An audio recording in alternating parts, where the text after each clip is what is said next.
तो भक्ति के लिए सबसे पहला नंबर में श्रद्धा होता है। श्रद्धा, प्रेम, पवित्रता और समर्पण। जैसे एक घर को छत डालने के लिए, मकान बनाने के लिए कम से कम 4 खंभा का आवश्यकता होता है, उसी प्रकार ये भक्ति एक प्रकार का घर है और इस घर में भी 4 स्तंभ होना चाहिए। 4 स्तंभ होता है, खंभा। क्या है? श्रद्धा, प्रेम, पवित्रता और समर्पण। अपने इष्ट के प्रति श्रद्धा रखना अति आवश्यक है। श्रद्धा है, यदि उनके प्रति प्रेम नहीं है तो भी बेकार है। उसको प्रेम भी रहना अनिवार्य है अपने इष्ट के प्रति।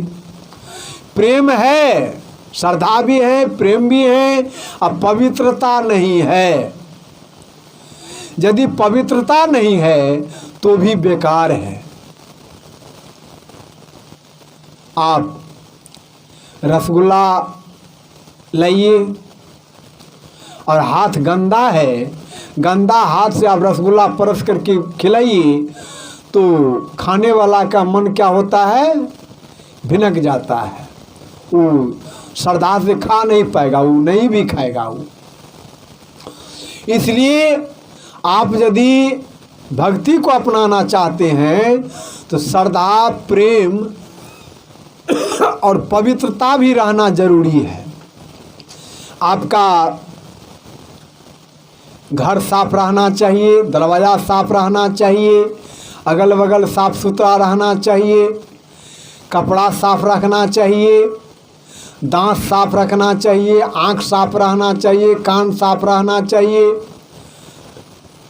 शरीर का अंग प्रत्यंग जितने हैं सब साफ रहना चाहिए, पवित्र रहना चाहिए। आजकल आदमी क्या करता है तो शौक से अंगूठी पहनता है। अंगूठी एक तो शौक से पहनता है और दूसरा होता है जो तांत्रिक लोग के फेरा में पड़ करके वो भय से पहनता है, डर से पहनता है। तांत्रिक लोग कह देता है कि देखो जी तुम्हारे ऊपर में शनि का प्रकोप है, शनि ग्रह हैं, उनका प्रकोप है, उसी से तुम्हारे घर में अशांति है, तुम्हारा घर में एक से एक बीमार रहा करता है।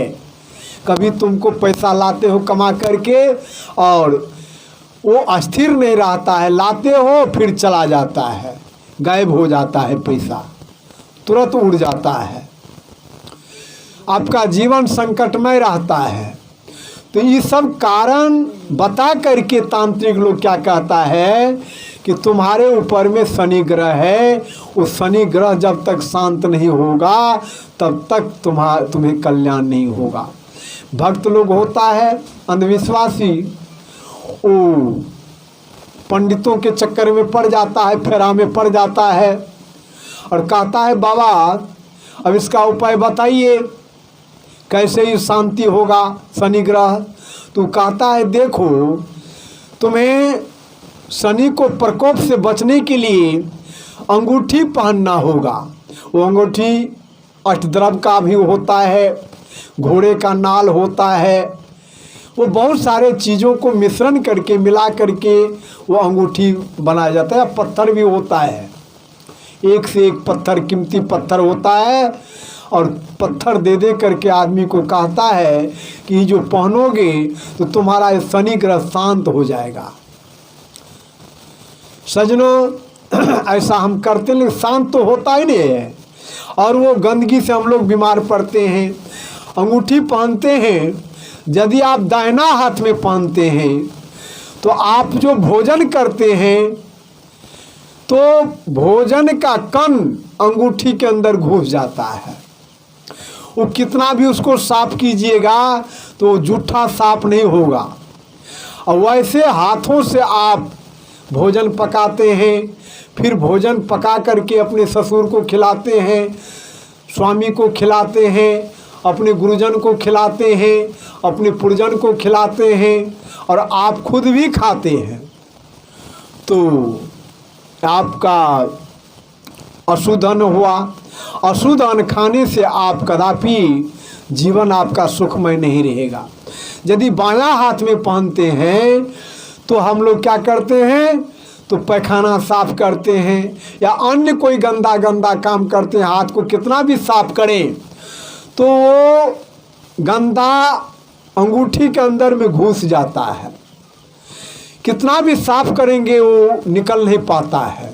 और वैसे हाथों से हम लोग क्या करते हैं, भोजन बनाते हैं, इष्ट देव को खिलाते हैं, पति को खिलाते हैं, गुरुजन को खिलाते हैं और चाहते हैं कि हमको कल्याण हो जाए। और ये सब क्या है, अपवित्रता का लक्षण है। और इतना भी देखे जाते हैं कि वैष्णव आदमी है, कंठी तो ले लिया है, लेकिन वो घोंघी मार रहा है, सिथुआ मार रहा है, मछली पकड़ रहा है, मछली पकड़ करके लाता है, धोता है, बनाता है, फिर पोता पोती वगैरह को खिलाता पिलाता है और वो कहता है हम भी तो वैष्णव है जी, क्या जी नहीं खाइएगा? तो ऐसा कहता है। सज्जनों, ध्यान देने योग्य बात है, आप मिट्टी को देवता बनाते हैं तो मिट्टी का देवता होता है, और उनको यदि आप धूप देते हैं तो आप देखेंगे कि धूप में हम लोग क्या करते हैं, तो हाथ से ऐसे ऐसे इशारा करते हैं। क्यों? मुंह से नहीं फूंकते हैं, इसलिए कि मुंह से फूंकने से हो सकता है कहीं जूठा पड़ जाए, तब तो गड़बड़ा जाएगा। तो हम लोग हाथ से उनको हौंकते हैं, हवा देते हैं धूमन को सुलगाने के लिए। ठीक है, करना ठीक है, मुंह से फूंकना नहीं चाहिए, बात ठीक है। लेकिन हम लोग आंगन में यदि हम खाना पकाते हैं, भोजन बनाते हैं, तो हम लोग क्या करते हैं, चूल्हा को फूंकते हैं, मुंह से फूंकते हैं। खपड़ी रोटी बनाते हैं, खपड़ी होता है तो हम लोग उसको मुँह से फूंक देते हैं, झाड़ देते हैं, चलो इसमें रोटी बना लें। लेकिन ये सब क्या है, अपवित्रता है। मुंह से आपको नहीं फूंकना चाहिए। मिट्टी का देवता है, उनके लिए आप हाथ से भौंकते हैं। और जो सचमुच में देवता है, जो आपको कपड़ा जोड़ता है, दवा जोड़ता है, व्यवस्था करता है, कपड़ा का व्यवस्था करता है ना जी, कपड़ा का व्यवस्था कौन करता है? स्त्री के माने स्वामी जी करता है, पति देव करता है, सास करता है, ससुर करता है। कपड़ा का व्यवस्था करने वाला, दवा का व्यवस्था करने वाला, तमाम ऐशो आराम का ख्याल, ये आपका सचमुच में जो देवता है, ये लोग माने पति देव, सास, ससुर, ये सब इंतजाम करता है, ये आपका देवता है। लेकिन इस देवता को हम लोग मानते ही नहीं है। जब कभी मौका मिलता है तो उनको गाली से स्वागत कर देते हैं। पति तो है, कहते हैं पति है, आपके लिए बोरिया उठा रहा है पंजाब में, हरियाणा पंजाब में जा कर के वो कुदाल चलाता है, बोरिया उठाता है, ना जाने कितने कष्ट को सहन करके वो आता है आपके यहाँ। शैम्पू देता है, नाक का नथिया देता है, कान का बाली देता है, तेल देता है, साबुन देता है, कपड़ा देता है, ताकि वो घर का लक्ष्मी खुश रहे। लेकिन जब मौका मिलता है तो लक्ष्मी इस प्रकार बरसता है जो अब कहने लायक नहीं है। क्या कह देता है, नहीं कह देता है अपना पति देव को। सजनों, तो वैसे पति देव को वो सेवा नहीं करता है, वो बंदगी में नहीं बजा पाता है। अपने पतिदेव को बंदगी नहीं कर पाता है वो। अब मिट्टी का कहीं पर वो खरपतवार का मूर्ति बना दिया और वहाँ पर पंखा लेकर के होंकता रहता है। जो कभी न क्या कहते हैं, न कपड़ा देता है, न वो वस्त्र देता है, न साबुन देता है, न तेल देता है, न नथिया देता है, वो उनको क्या करता है, वो पंखा लेकर के होंकता रहता है। कुदाल चला करके आया है जी, हैं? न वो कुदाल चलाता है, न हॉल चलाता है, न बोरा उठाता है, हैं? और लताम खिला खिला करके सब भगवान को सर्दी लगा देता है। बस खिला पिला दिया, अब नदी में जा कर के धकेल दिया। कौन पूजा है जी? सजनों, हम लोग क्या करते हैं तो अंधभक्ति में पड़ जाते हैं। भक्ति होता है, करना चाहिए। पति देव को भक्ति करें, सास को सेवा करें, ससुर को सेवा करें, अपने गुरुजन को सेवा करें, इष्ट देव को सेवा करें, ये आपका भक्ति है। तो वो भी पवित्रता रहनी चाहिए, श्रद्धा, प्रेम और पवित्रता। आपको पवित्रता नहीं है, पैर गंदा है, हाथ गंदा है, पैखाना को जाते हैं हम लोग, तो पैखाना करने के लिए एक मुरही वाली को हम देखे थे, मुरही वाली को, तो अगहन का समय था और बेचारी मुरही बेच रहा था। मुरही लवा मुरही, मुरही लवा मुरही, लाए सब बेच रहा था। संयोग से उनको पैखाना लग गया, तो पानी तो उस समय में नहीं था, तो अब पैखाना तो मानने वाला है नहीं। कहावत है, हगवा माने बगवा डर। वो क्या क्या पैखाना कर लिया, अब तो पानी तो नहीं है। और वैसे क्या किया, अपना फिर मुरही का बर्तन मैंने कपार पर लिया, छिटा, अब मुरही लवा मुरही, मुरही लवा मुरही, आदमी सबको मुरही और लय खाने लगा। अब देखिए पैखाना कर लिया है, मुरही वो कपार पर लेकर के बेच रहा है, आदमी खूब खा रहा है, खूब खा रहा है।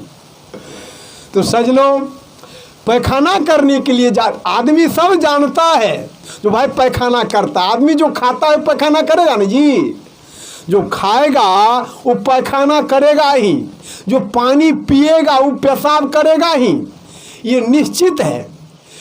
तो पैखाना के लिए जाता है, पेशाब के लिए जाता है, आदमी सब बुझता है, सब जानता है। लेकिन बहुत ऐसे मर्द की तो बहुत कम देखने में आता है। ये महिला लोग क्या करती है, वैसे बिना पानी को पैखाना जाता है,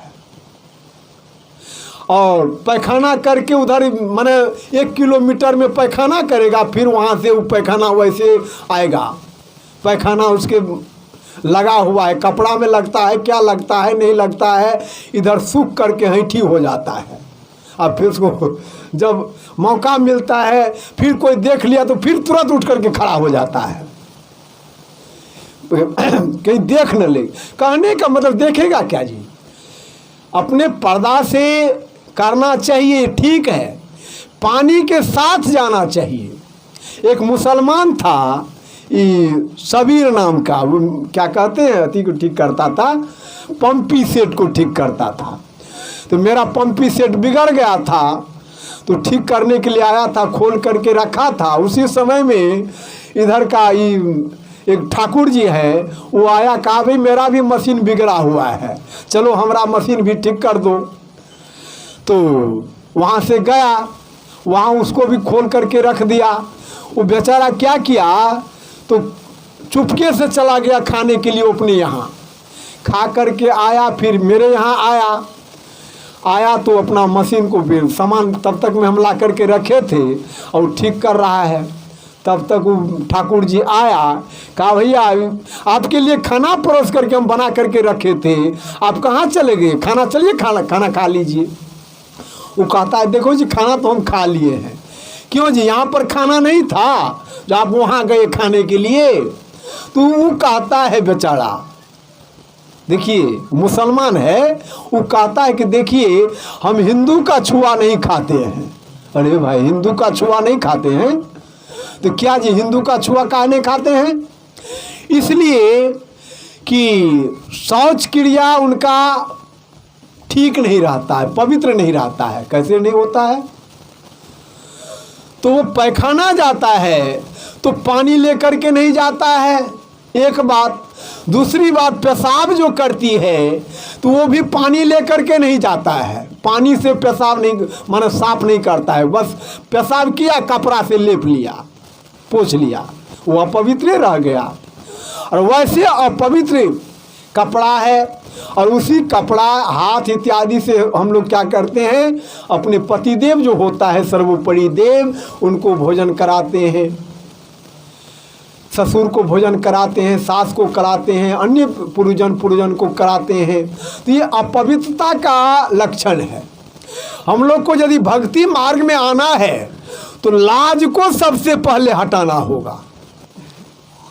मनुष्य को जीवन यदि सुधार करना चाहते हैं तो लाज करनी चाहिए। कहाँ लाज करनी चाहिए? कुकर्म से लाज कीजिए।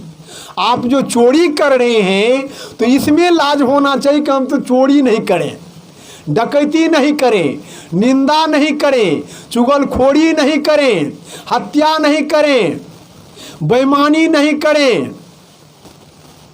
इस सब से लाज होना चाहिए। छिनरपनी नहीं करना चाहिए, व्यभिचार नहीं करना चाहिए, जुआ नहीं खेलनी चाहिए। इस सब में लाज होना चाहिए। लेकिन इस सब में तो लाज हम करते ही नहीं है। कहीं हम लोग जो पैखाना के लिए छुप करके करते हैं, और किसी से यदि थोड़ा सा मतांतर होता है, विवाद होता है, तो बस गाली देते हैं, तो बस उसी चीज़ को हम उजागर कर देते हैं। जिस चीज़ को ढक करके रखते हैं उसी चीज़ को उजागर करते हैं। तो करके क्या फायदा जी? लाज करना है तो कुकर्म से लाज करो, और यदि सुकर्मे से लाज कर दोगे तो आपको फायदा क्या हुआ? इसलिए जीवन को यदि आप भक्तिमय बनाना चाहते हैं, शांतिमय बनाना चाहते हैं, सुखमय बनाना चाहते हैं, तो पवित्रता की बहुत बड़ी आवश्यकता है। आपका दांत साफ रहनी चाहिए, कान साफ रखनी चाहिए, आँख साफ रहनी चाहिए, नाक साफ रहनी चाहिए, मुंह साफ रहनी चाहिए, शरीर साफ रहनी चाहिए, कपड़ा साफ रहनी चाहिए, घर साफ रहनी चाहिए, दरवाज़ा साफ रहनी चाहिए, अगल बगल साफ रहनी चाहिए। उतना ही नहीं, आपके अंदर में जो कूड़ा कचरा है, काम, क्रोध, लोभ, मोह, आशा, तृष्णा, अहंकार इत्यादि, ये तमाम चीज़ को साफ करना चाहिए। हम लोग ऐसा नहीं करते हैं। मुंह से तो खूब राम राम करते हैं, सतनाम सतनाम करते हैं, लेकिन बगल में छुरी लटकाए रहते हैं। तो सज्जनों, ऐसा नहीं करना चाहिए। तो श्रद्धा, प्रेम, पवित्रता और समर्पण। श्रद्धा है, प्रेम है, पवित्रता भी है, और यदि समर्पित भाव नहीं है, उदारता आपके पास में नहीं है, तो सब बेकार है। उदारता पूर्वक यदि आप सेवा करते हैं, समर्पित भाव होते हैं, तो आपका भक्ति सफल होता है। इसलिए भक्ति का ये 4 स्तंभ है: श्रद्धा, प्रेम, पवित्रता और समर्पण। ये चारों चीज को रहना अनिवार्य है। ये सद्भक्ति है। जिन्होंने अपनी माता, पिता, गुरु, संत, समाज, सास, ससुर, स्वामी को सेवा करता है, बंदगी करता है, आरती करता है, ये आपका असली भक्ति है। इनके अलावा जो भी भक्ति करता है, चाहे वो पेड़ का करता है, पहाड़ का करता है, पत्थर का करता है, पानी का करता है, मिट्टी का करता है, गोबर का करता है, कतरा झाड़ का करता है, केरा गाछ का करता है, जितिया करता हो, खरजुतिया करता हो, जो भी करता हो, सब बेकार है यदि ई नहीं है तो। इसलिए ये अंध भक्ति को त्याग करके सद्भक्ति में जुड़ना अनिवार्य है। सज्जनों, समय तो बहुत हो गया है अब मैं अपना वाणी पर विराम देना चाहता हूँ।